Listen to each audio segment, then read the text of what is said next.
আসসালামু আলাইকুম। আশা করি সবাই ভালো আছেন আল্লাহর রহমতে। সকালবেলা নাস্তা করতাম, রুটি এনে রাখছিলাম, রুটি 2 পিস আসলে এইগুলো। আর কালকের তাড়াহুড়ো করে ডাইল প্যাক করছিলাম, মানে ঘন করে জোল জোল করে ডাইল প্যাক করছিলাম। মানে কালকের খেলা দেখার পরে রাত্রে সারা রাতের খেলা দেখছি। খেলা তো একটার দিকে শেষ হয়ে গেছে গা, কিন্তু অনুষ্ঠান সেরেমনি ওই যে কাপ টাপ দিয়েছে এগুলো সবকিছু দেখলাম। বাংলাদেশে দেখলাম যে বেটারা মারামারি পিটাপিটি করতে আছে। এইসব জিনিস দেখতে দেখতে একদম ঘুমের 12টা বাজে গেছে। সারা রাত্রে ঘুমাই না, ঘুমাইছি মনে করেন যে ফজরের নামাজ পড়িয়া সকালবেলা ঘুমাইছি, আবার 9টা বাজে ঘুমে উঠে গেছে। এই জন্য কালকের আর ভালো মন্দ পাক শাক করার চিন্তা ভাবনা আসলে, যে ওলকচু এনে রাখছিলাম, ওলকচু পাক করার চিন্তা আসলে, কিন্তু ওলকচু পাক করতে পারিনি, খালি সাধারণ ভাবে কোন রকমের ডাইল পাক করছি। এখন এই ডাইল দিয়ে রুটি এনে রাখছিলাম, এই রুটি দিয়ে নাস্তাটা করতাম। 2 পিস রুটি যে আসলে। আর কয়েকজনই দেখছি জিজ্ঞেস করেছেন আপনি যে আর্জেন্টিনার সাপোর্ট করেন না, ঠিক আছে, কিন্তু আপনি আর্জেন্টিনার জার্সি পাইলেন কই? এই জার্সিটার কেনার পিছনে বিশাল বড় কাহিনী আছে। যেমন এই একটা গুঞ্জি, আর ওই জার্সি, আর ওই কালা একটা গুঞ্জি, ঠিক আছে, এই 3টা গুঞ্জি দেখাই যদি, এই যে এটাই কিন্তু তিনোটাই জার্সি। এই যে আমি যেটা গায়ে দিই এটাও জার্সি, এরপর এই যেটা আছে আর্জেন্টিনার জার্সি, এটা কিন্তু বহুত আগের, এই যে 2 স্টার আলা জার্সি, ঠিক আছে, 2018 সালের কেনা। এই যে দুই স্টার আলা। এরপরে এটাও কিন্তু একটা জার্সি। তো ওই ছিল নতুন আইছি, আমি একদম নতুন সৌদি আরব 2017 সালে। কিছুদিন যাওয়ার পরে আমি যে একটা দোকানে কাজ করতাম, আমার কোম্পানির দোকান আছিল, কোম্পানির দোকানে। তো ওই দোকানের পাশে একটা দোকান বন্ধ হয়ে যাবে, মানে আর কি হুকুমত থেকে আর কি করছে, বন্ধ করে দেবে, দোকান শেষ। তো যত মাল সামান আসলে এগুলো হেরা চাইতেছিল বেচে লাইবে। বেচে লাবার জন্য হেরা করছে কি, এই যে 3টা গেঞ্জি আছে না, এমনি একটা গোলকির গেঞ্জি, একটা আর্জেন্টিনার শার্ট, আর একটা নর্মাল জার্সি, এই 3টা মিলে এক একটা প্যাকেজ করছে। নর্মাল একটা গুঞ্জি কিনতে গেলে এইগুলোর দাম আছে, এই গুঞ্জিগুলো অনেক দাম আছে। 2018 সালে গায়ে দিয়ে এই গুঞ্জিটার আমি এখনো কত সুন্দর, ধুইলে পরে এখনো নতুন।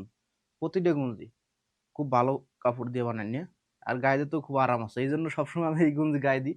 এমন না যেন আমার গুঞ্জি আর নাই বা গেঞ্জি আর নাই, আরো আছে, ব্যাগের ভিতরেও আছে কয়েকটা, 5-6টার মতো কেনা আছে, কিন্তু গায়ে দিই না, ভাল লাগে না। এটা গায়ে দিয়ে, এটা নরম আছে, গায়ে দিতে আরাম লাগে। আর এইটা গায়ে দিই মাঝে মধ্যে, যখন গাড়ি লইয়ে মোটরসাইকেল লইয়ে বাইরে যাই, তখন একটু আতালা লাগে, দুলটু যাতে নাল ঢোকে। আর এইটা আমি কোনো সময় গায়ে দিই না, কারণ এটা গায়ে দিলেই কইবে যে না, আমি আর্জেন্টিনার সাপোর্ট করি। এখন সমস্যা হয়েছে এই, যখন এই গুঞ্জিগুলো আমি কিনছি, তখন 3টা মিলেই একটা প্যাকেজ আসলে। একটা গুঞ্জি কিনতে গেলে 10 রিয়াল, আর যদি 3টা কিনি তাহলে 20 রিয়াল, ঠিক আছে। 3টে গঞ্জি মিলিয়ে 20 রিয়াল, আর একটা যদি সিঙ্গেল কিনতে যাই তাই 10 রিয়াল।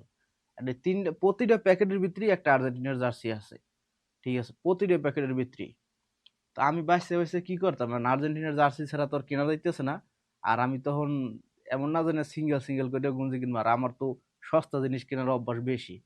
যাই হোক, গুঞ্জি তো এটা সমস্যা কি, আমি গুঞ্জি হিসেবে কিনে লাইছি, গায়ে দিয়ে তো দিতে পারবো। কমসে কম 2টা তো বালা কিনছি, আর এটা আছে, এটাও গায়ে দিতে পারবো, নর্মাল, সমস্যা নাই। সাপোর্টার কোক আর না কোক এটা কোনো বিষয় না, গেঞ্জি হিসেবে তো গায়ে দিতে পারবো। এই উদ্দেশ্য হইলে এই গেঞ্জিটা কেনা। তাছাড়া আমি কিন্তু উদ্দেশ্য করে এই যে জার্সি আমি আর্জেন্টিনার সাপোর্ট করি বা কোনো কিছু করি, এর জন্য কিন্তু গেঞ্জি কিনি নেই। মূলত এই 3টা গেঞ্জি একসাথে কিনলে 20 রিয়ালে কিনা যাইবে। আর যদি আমি একটা গেঞ্জি কিনি তাই 10 রিয়াল। আর ওই দোকানটা যেহেতু বন্ধ হয়ে যাইবে, এই জন্য তারা চাইতেছিল যত জার্সি গেঞ্জি আসলে, মানে এটা স্পোর্টস এর দোকান আসলে, বহুত গেঞ্জি জার্সি এগুলো আসলে, যেগুলো আর কি মানে বেচে লাইবে, তাড়াতাড়ি করে বেচে লাইবে, 2-1 দিনের ভিতরে দোকান বন্ধ করে যাইতে হবে। হুকুমের মানে সৌদি গভর্নমেন্টের হুকুম, এরা দোকান চালাইতে পারবে না। দোকানের লাইসেন্স আসলো না, কি আসলো না, এমনি কোনো সমস্যা হইবে। এই জন্য এই 3টা গেঞ্জি কেনা হয়েছে। কিন্তু এই গেঞ্জি আমি কোনো সময় বাইরে করি না, গায়েও দিই না। এটা এমনি ব্যাগের ভিতরে ফালাই নিয়ে আসলে, যদি কোনো সময় দরকার হয় তাহলে গায়ে দিব। আর এইটা বাইর করছি, আহ, আর এইটাই 2টা গায়ে দিই সবসময়।